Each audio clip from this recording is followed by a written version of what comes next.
क्या बात है? बड़े चुप चुप लग रहे हो। बड़े दिन हो गए, कोई शेर भी नहीं सुनाया। बस मूड इतना अजीब होगा आजकल, लेकिन आप फिक्र नहीं करें, मैं सुना दूंगा आपको।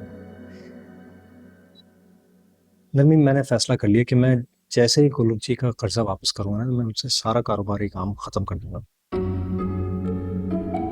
मैं इसका हल निकालूंगा जल्द। और निहाल जो है वो अपने हाल का जिक्र हम दोनों के बीच में क्यों आ रहा है अभी? गुंडों के हाथों तो लग गया है, लेकिन जो उसके कारनामे जो है ना, वो हमें भुगतना पड़ेगा। थोड़ा अरसे के लिए बेशक, लेकिन भुगतना तो पड़ेगा। जैसे कि उसकी जो दुकान है उसका ताला तोड़ा जाएगा। अब मोहल्ले में बातें होंगी कि कासमी साहब के दामाद के दुकान का ताला तोड़ा जा रहा है। वाजिबात छोड़ के उनका दामाद भाग गया। कैसी कैसी बातें होंगी। लेकिन हुमायूं, इस सब में अब्बा का क्या कसूर है? नहीं है उनका कोई कसूर, लेकिन लोग बातें तो करते हैं ना। इनमें बातें हो रही हैं और होंगी। मसला ये भी तो है ना कि माहीन का नाम जुड़ा हुआ है उसका मखत के साथ। मैं तो यही चाहती हूँ कि माहीन का नाम निहाल के नाम के साथ जल्द से जल्द हटे, लेकिन अब्बा भी ठीक कह रहे हैं। माहीन की जहनी हालत अभी ठीक नहीं है। हम फौरन उसे नहीं कह सकते कि खुला के पेपर्स पे साइन कर दे।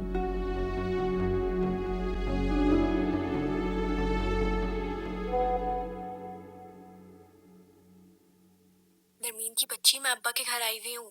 कल वापस जाऊंगी, तुम भी आ जाओ। हुमायूं भाई से कहो कि वो तुम्हें आज ड्रॉप कर दें प्लीज। हम खूब सारी बातें करेंगे और फिर माहीन की तबीयत भी बेहतर हो जाएगी।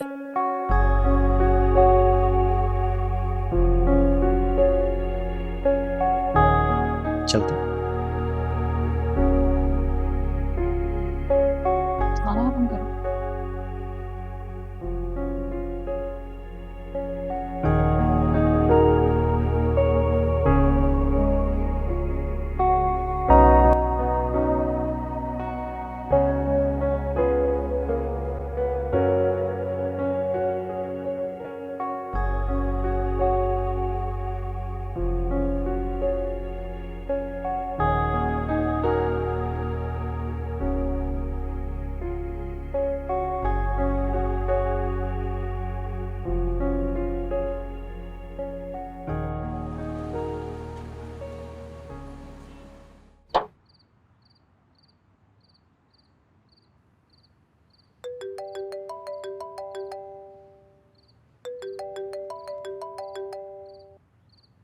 अस्सलाम कुलुक जी, खैरियत? इतनी रात को आप फोन कर रही हैं?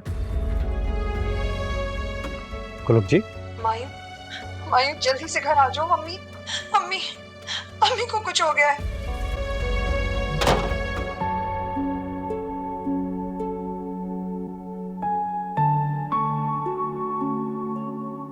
अरे, तुम अकेले आ गए? ईमान कहाँ है? वो अपने अब्बा की तरफ रुक गई है। अच्छा, आओ बैठो।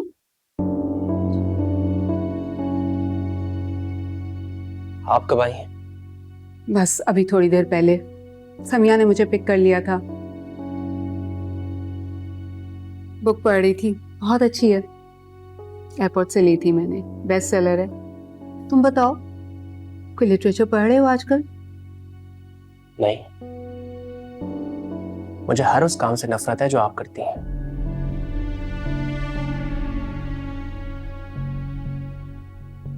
तलहा, तुम रोज बरोज बिटर होते जा रहे हो। जिंदगी को इतना सीरियस मत लो, कभी कभी हंस बोल भी लिया करो बेटा। और मेरे हंसने बोलने के दिनों में तो आप मुझे अकेला छोड़कर चली गई थी।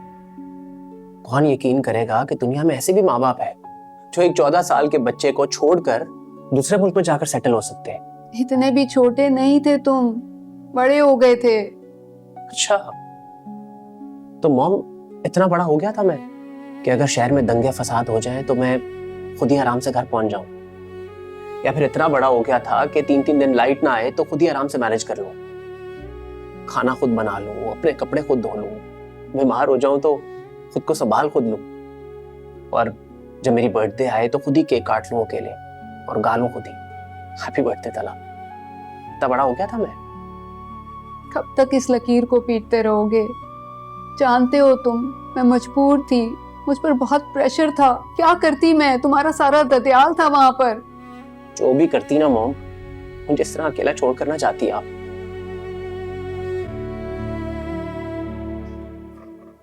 तुम्हारे डैड? हाँ, डैड, याद आया, आई थी उनकी कॉल कुछ दिन पहले, बता रहे थे आप लोगों की डिवोर्स हो रही है। क्या ये सच है? बोले ना मॉम, चुप क्यों हो गई? क्या ये सच है?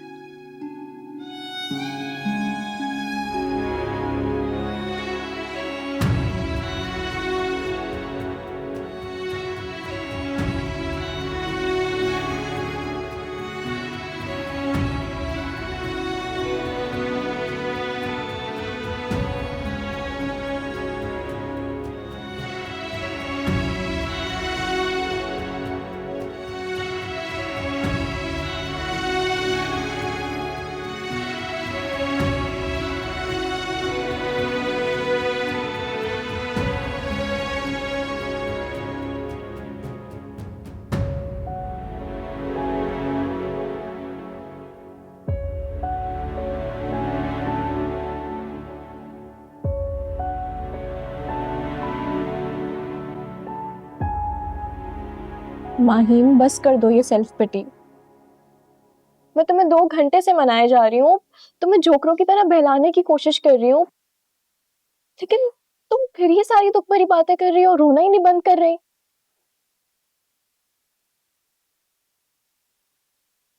ईमान, हनीमून से तो तुम आई हो ना, और नरमीन को माशाल्लाह माशाल्लाह से माइयों भाई पलकों पे बिठा के रखते हैं।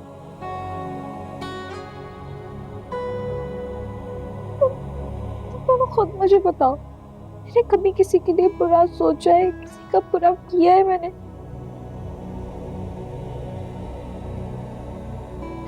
क्योंकि मेरे साथ ये सब कुछ हुआ है।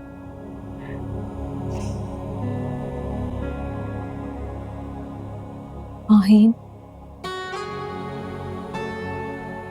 तुम मेरी बात गौर से सुनना, क्योंकि शायद दोहराने की हिम्मत नहीं होगी मुझ में।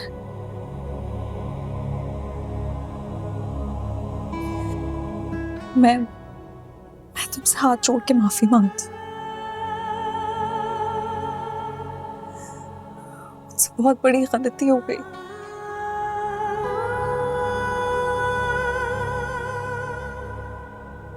मैंने उस धोखेबाज शख्स की चमक दमक देखकर उस पर एतबार कर लिया था, और मैं उसको इस घर में ले आई थी।